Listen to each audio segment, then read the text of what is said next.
Hey everyone, welcome to another video. Today we're going to talk about issue number 4 of Ultimate Black Panther, written by Brian Edward Hill.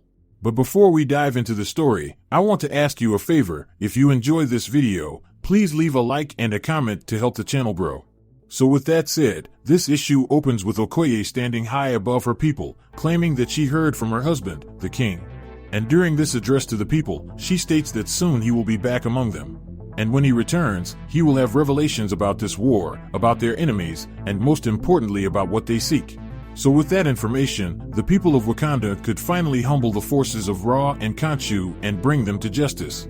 Now Okoye is fully aware that the people of Wakanda have a fear in them that they have not known for many generations. And the ones responsible for the death of their great king T'Chaka have yet to be found. But she urges them not to lose faith and not to make themselves accustomed to fear, because King T'Challa will come soon. But in the meantime, they must keep faith in his strength and be ready to receive him, because Wakanda is forever. So with that speech delivered, the people cheered and Okoye watched from above. But the one thing she left out of the address was the truth, because the queen was lying. And later that night, we see Shuri addressing Okoye about just that. Now despite the lie, Shuri understood the reasoning behind it, because Okoye gave the people exactly what they needed. And that was a sense of faith. But in all transparency, she gave the people the same faith that she doesn't have, because neither of the two have heard from T'Challa in weeks.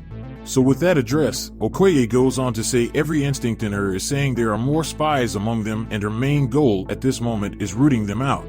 So with that said, Shuri responds by saying T'Challa will eventually return, and they will find the assassins among them and end the forces of Ra and Khonshu. Now with that motivational speech, Okoye replies that perhaps Shuri should be the one to speak to the people of Wakanda because she almost convinced her.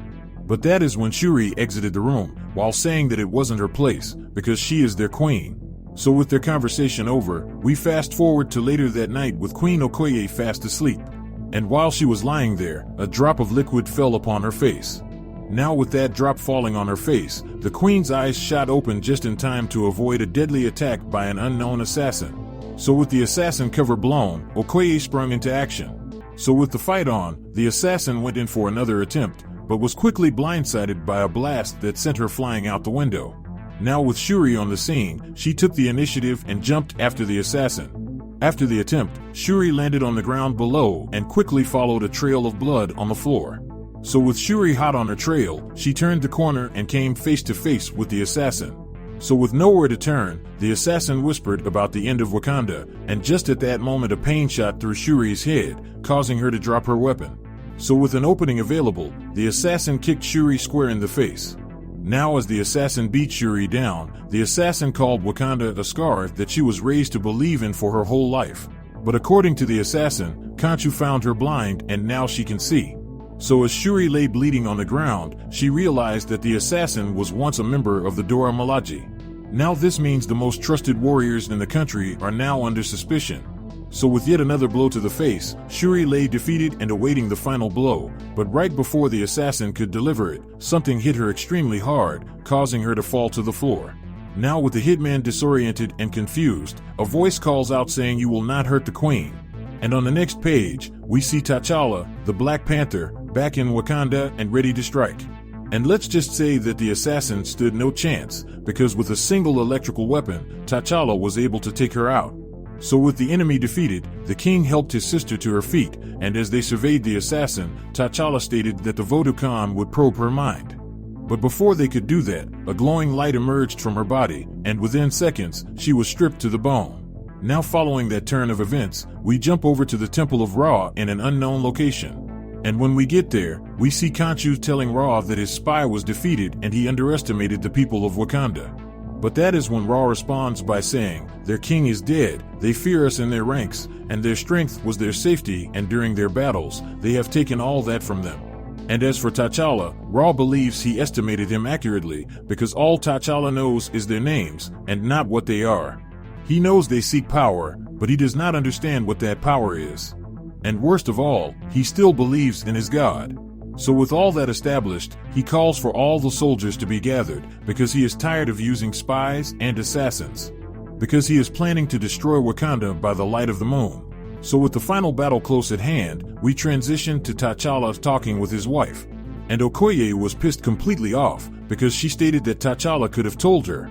Now she understands he is the king, and as the king, he could do as he wants, but as a husband, she deserves to know if he is alive or not. Because while he was gone, she had to stand before all of the people who believed in them, who believed in Wakanda and lied to them. She had to tell them that their king was protecting them. Now with that out there, T'Challa tried to respond with, he was protecting them. But that is when Okoye snapped back by saying, like how she was protected tonight. So with that bombshell drop, T'Challa had to admit his mistakes and promise that he will keep no more secrets between them. The king goes on to tell her that Ra and Khonshu believe themselves to be gods, and he knows what they want. And the thing they want is frightening, and with this discovery, everything is about to change for Wakanda, better yet all of Africa. Because their knowledge of the world is just shadows on the wall. And he has seen the light that casts them. So in order to combat that, they will need a smaller circle of trust. So in the morning, just before dawn, Okoye will need to meet him in the Temple of the Sacred Dead. Now it is important that she tells absolutely no one where she is going. So she must move in silence, and neither the Dora Milaje nor the Vodukhan can know anything.